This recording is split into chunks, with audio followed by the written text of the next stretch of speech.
there are birds that can never go back into the wild. They've all been injured in one way or another. Most of them were from car accidents. Um, and because of a variety of injuries, they just don't have the physical ability to return to the wild and survive. Um, yeah, this bird here is our barred owl. These guys are native to this area. They actually live out in the woods here, and sometimes we'll hear them calling back and forth with each other. Um, and she's here because she was hit by a car, and she broke her left wing pretty badly, and the wing just never really healed back right. So you can see if I turn her around here a bit better than from the front. This wing here is pretty droopy. It's hanging down lower than it should compared to the other wing here. Her other wing is perfectly fine, nothing wrong with it. But the other wing has got something called droop wing.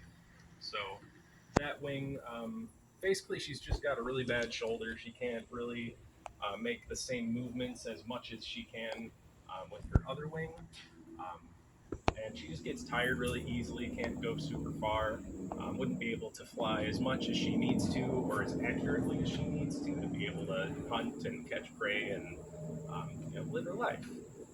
So that's why she's with us. She's currently got a mosquito on her head.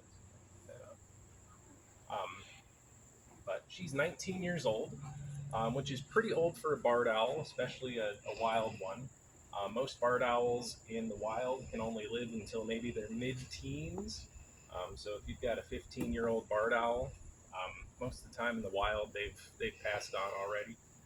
But in captivity, their lifespan almost doubles. So when they're taken care of, they live a lot longer. Um, so hopefully, in our care, she can live to be into her late 20s or even like early 30s. So that's always kind of cool to see. Um, these guys are carnivores, so they have to eat meat. They eat a. You'll see some today. We will be feeding all of the birds for you guys to watch and ask questions and check that out. But they usually eat stuff like rats or mice or chipmunks and things like that out in the wild. Today we'll be feeding her some rat pups, so like some little rats. Um, and yeah, since they don't have teeth, no birds have teeth. They have to eat them whole, or they have to sort of rip and tear pieces off. They've got a bunch of different adaptations that help them survive in the wild and be able to, you know, live their lives as best they can. One of the most unique features of an owl is all about their face and their head. They've got these really big eyes, right? That makes them really unique and really, you know, easy to notice that way. So they've got these eyes that are actually about as big. If we had eyes the same proportion to our heads, they'd be about as big as softballs. Kind of like that. Yes. It'd be a bit goofy, but it does come with a few trade-offs. On the positive side, these guys have some of the best night vision in the entire animal kingdom. They can see something as small as a field mouse, just about this big, as far as 100 yards away with only one candle's worth of light. So pitch black, one candle on a football field, she can see a field mouse in the opposite end zone. Um, so really good sight, good night vision from all of that. Um, their hearing also complements their sight really well. So when it's perfectly quiet, we've got no other sounds going on. She can pick out the same really small sounds that we can probably hear, like the bird that was calling off in that direction. We've got some insects up in the trees that are making sort of a little buzzing sound. Um, but she can go even farther than that. When it's quiet, she can even hear something as quiet to us as our heartbeats. Um, so, yeah, she can hear all that kind of stuff. The sound of everyone breathing, every little movement that we make, the sounds of our hearts, the sounds of the bird hanging out on the tree over there. Um, all those things are things that she can pick up on with her ears. Um, but she doesn't really have ears like this, right? She doesn't have like an outer part. Her ears are basically just her whole face. She's got holes in the sides of her head where her ears should be, and that's where the sound goes in. But that whole facial like the ring around her face there. Um, all of the feathers, all of the bone structure and stuff like that that's in her face is designed to funnel sound to her ears so that she can pick up on all those really, really minute sounds. Um, and that helps her hunt as well, because in the winter, all those mice and things like to be underneath the snow. And no matter how good your vision is, you're not going to see something if it's covered up by something else. So they use that to be able to feed themselves in the winter, because these guys don't migrate, they don't go anywhere else. They're native to this area, they stay in this area, and they've got to be able to survive somehow. Um, so yeah, they've got that going on. Once they do catch something, they've got their well, she doesn't try to jump off me or anything. They've got these talons here that are really, really long, really sharp. They are very, very strong. We might have I think it might be in there, the little grip strength thing. I don't know what it's set to right now. That might be all the way up to 90. Yeah. So, turn the little dial on.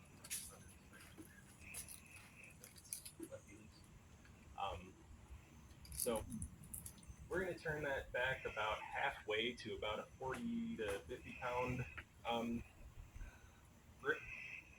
And when we're going to kind of test that out a little bit, get that all roughly. So, about 40 pounds or so. So if you can squeeze that and get it to close all the way, that's about 40 pounds of force. She can do about 200 pounds of force. Wow. So that's what, 5 times more?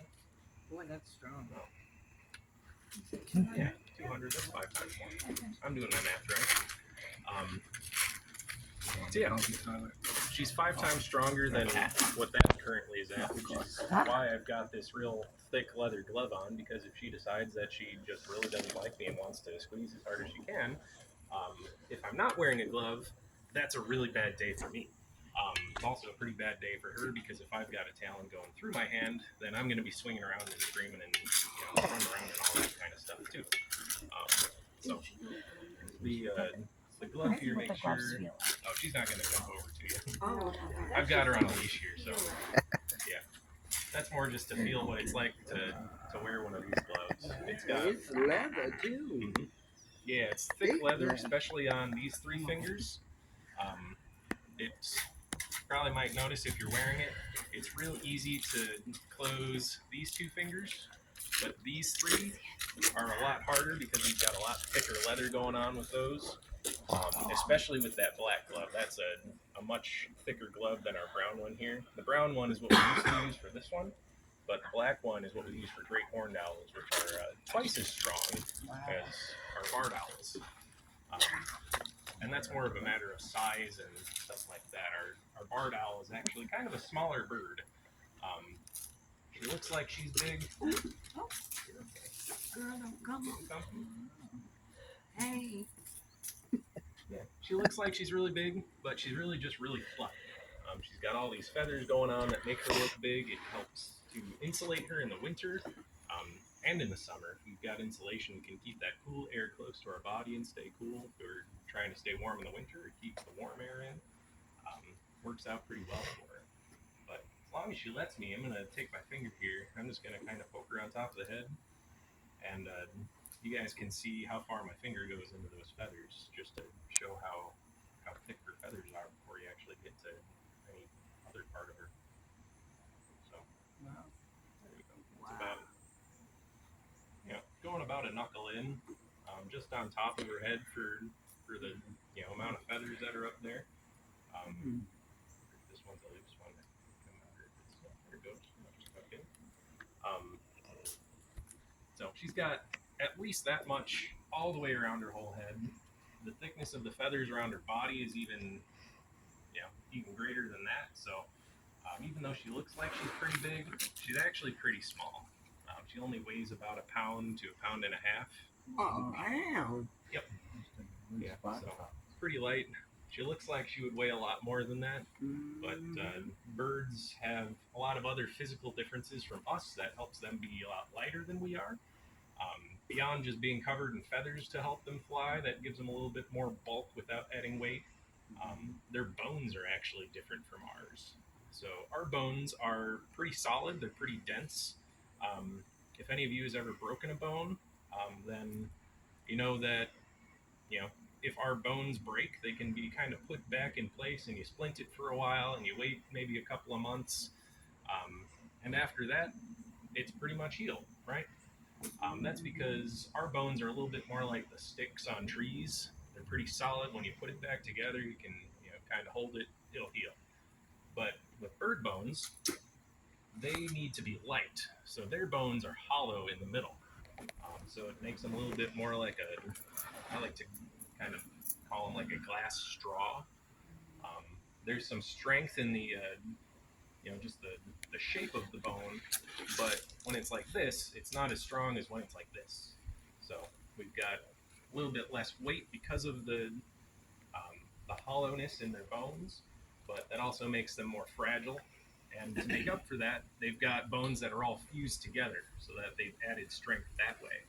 Um, so you'll notice that birds generally don't have fingers in their wings, but all of the bones that we have in our hands actually do exist in their wings, but they're all fused together into pretty solid pieces. Um, so when we're looking at like an X-ray of a bird wing, it's more kind of a shelf of bone or something like that instead of individual like digits that go out through the wing. So that helps them be a little bit stronger without adding more weight too. Um, but yeah, she's a very nice bird. She only bites me sometimes, so that's nice. How old is she? How often does she? Oh, Oh, she's 19 years old. 19. Yep. Oh, wow. She turns her head completely around. Yes, Yeah, I we saw can that.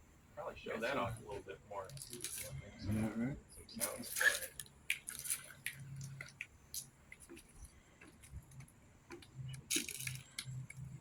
Oh my gosh, it's so cool. Ain't that cool? Oh my God. Oh wow. Ooh. It's like a robot. It's like exorcism. Great. Girl. So It's almost like it's perfection, Right. you know? she's Look got at that. at least the way that biologists tend to measure like neck movement is from the starting point of straight forward. Uh-huh. So from straight forward out this direction, she can turn her head 180 degrees to straight behind her. Wow. But if she wants to go this way, she can't look over this Right, shoulder right. without turning her head all the way back around the other way. So they've got twice as much movement as humans usually have, and the reason for that is pretty simple too. We've got 7 cervical vertebrae, the bones in our neck, right? Mm-hmm. And each of those bones is stacked on top of each other in our necks, and each one moves a little bit, right? So each one does its part, and that's how we can get our whole neck to move left and right, and up and down, and all that kind of stuff. But she's got twice as many. She's got 14 of those cervical vertebrae. So since she's got twice as many, she can turn her neck twice as far. Um, and that's fairly common for birds. Um, all birds have more of those bones than we do. There's a pretty wide kind of difference between different bird species as to how many they've got. Some have as few as 9, others have as many as 21. Owls kind of sit in that happy middle of 14. So some birds can turn a lot farther than just 180. Some don't quite have that much movement. But if you ever seen like a chicken or a swan or something like that, um, when they are taking a rest or if they're going to sleep, they usually just stick their head in their own like back feathers right there. They use their own wings and their own shoulders as basically like a little pillow for themselves. So yeah, it's a pretty common trait for birds, but owls get a lot of credit because they don't have very long necks that we can see. Their necks actually are like decently long, but all the feathers kind of hide that, makes it look like they got little stumpy necks. Um, and so yeah, they get a lot of credit for that. But Which one is this? The barred owl or the screech owl? Yeah, this one's the barred owl, so her Okay. home is just right here. Yeah. But How do you tell the difference between boy and girl? it's very tricky. Usually there's a little bit of a size difference. So if you've got a male barred owl and a female barred owl next to each other, the female is going to be a little bit bigger. Mm. But usually, if you only have one bird out in the wild, and that's your only reference point, you really can't tell. Um, the way that we found out that ours is female is because she laid an egg. So that told us. But for about 12 years, we thought that she was actually a male owl. What's her name? Just barred owl. Yeah, they're all of our birds are still wild animals, regardless of how long we've had them. So we still like to kind of keep in our minds that they are wild, and so we don't give them a pet name or anything like that. So yeah, so this is just barred owl. Yeah, she's used to sitting on a glove and used to doing stuff like this because we've been doing this with her for about 10 years, might be closer to 15 years now. So she's got a lot of experience with this kind of thing, but because she's a wild bird, she'll never get to the point where if you've ever seen like a show on YouTube or been to like a Renaissance fair or something like that, where they've got like the wild bird demonstrations where they're flying from here to there and over there and over there. She'll never do that. She'll never get to that point of training. Even just kind of doing this for a longer period of time is about all she's really comfortable doing. So yeah, that's our barred owl. How long do what's their lifespan? Usually in the wild, it's about into their teenage years. In captivity, though, it pretty much doubles. Oh, So she really? could make it into her late 20s or early 30s Okay. if everything works out well for her. Okay. Yeah, our bald eagle that you'll meet in a little bit is currently 31 years old, There you Um, go. and she could make it into her late 40s or even early 50s. So yeah, different birds have Wow. sort of a different lifespan, but generally, with the birds that are in our care, the bigger they are, the older they can become. The screech owl behind me is going to be the shortest lived of all the birds that we've got, and in captivity, she could make it into her mid 20s. She's usually kind of hard to find, but we'll see her when I'm feeding her. She Okay. likes to hide, and she's very small. So Oh, What about the snow? the snow. What about snow? Yeah, usually they're pretty okay with it as long as they've got their like all these birds have like a little box that they can hang out in, protects them from the wind and the majority of the elements. But yeah, none of these birds, except for a turkey vulture over there, are migratory. So they all stay for the whole winter, and they're all pretty much used to this Midwest cold. As long as they get fed regularly, And then they they stay in their cages. can. Yeah, they stay in. They stay Who there. cuts her hair? Do what? Who cuts her hair? Don't They just kind of molt as they go. The Who'd you say? with the That's a quick with the screech owl behind me here, she's actually going through a kind of a face molt. Just at the end of it, she's starting to grow all those feathers back on her face, which is kind of unusual for owls. They usually just kind of lose one here, one there, one over there, one over there, and they just sort of grow in, as they fall out. They don't like shed everything like a snake or anything. But our screech owl tends to lose pretty much all of her head feathers all at once, and then they all regrow back right at kind of the end of summer. So hers are on the way back right now. She looks a little goofy still. But yeah, we tend to get a lot of questions about her just because it's like, is she going bald? Is there an issue? Does she have mange? Like, no, that's just her thing. So yeah. Does anyone have any other questions about this one? Or we can move to our second half of our bird show where we're gonna feed them. Oh yeah, I forgot about that again. So barred owls, actually, you got it. Go for it. Yeah. So barred owls have a very distinctive hoot or call that they do, and we like to say it sounds kind of like they're saying, "Who cooks for you? Who cooks for us all?" It's just kind of that rhythm. So I'm going to go ahead and play it for you right now.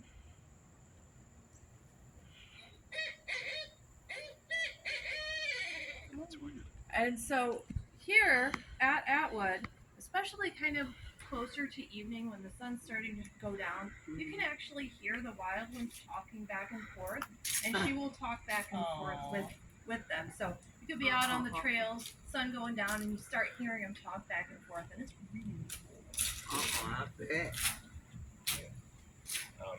Yeah, all of the owls have different calls, so you can tell just by listening to the different owl calls in the woods if you're ever out kind of in the early evening when the sun is still just kind of getting dark.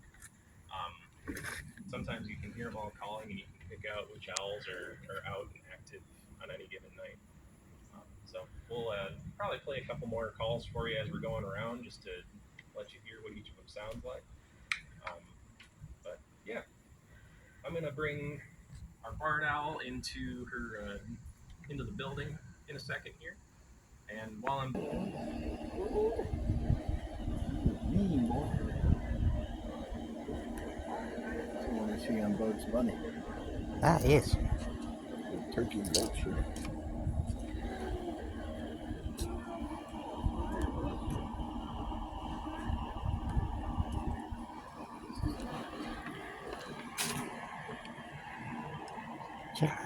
Da-da-da-da-da.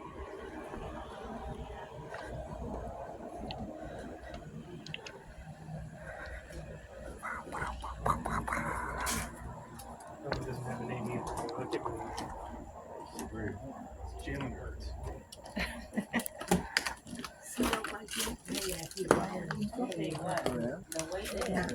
My husband's farm chicken.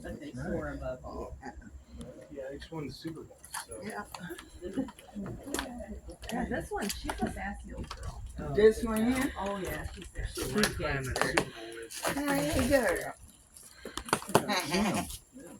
Yeah, Josh will be out in just a minute, and he's going to feed her and talk a little bit about her. Now we'll just kind of go all the way around and visit all the rest of our birds in the same way. So they eat the rats. So She doesn't generally do. She doesn't eat them whole. She pulls them apart. Oh, he knows. She's down at him. She knows. oh my God. Oh my God, this He is not gonna eat that. is that alive? No, we did not feed live. Is that dead? Is he gonna eat it? Yeah. So yeah, this is our bald eagle. Yeah. Oh, Do you buy him dead? About 31 years old now. We've had her since 1999, and we think she was born in 94. 99? Yep, 99 is when we got her. Oh, okay. Oh, will it attack you? She's never attacked me, no. Every once She's in a like, while. where is it? She didn't see where you put it.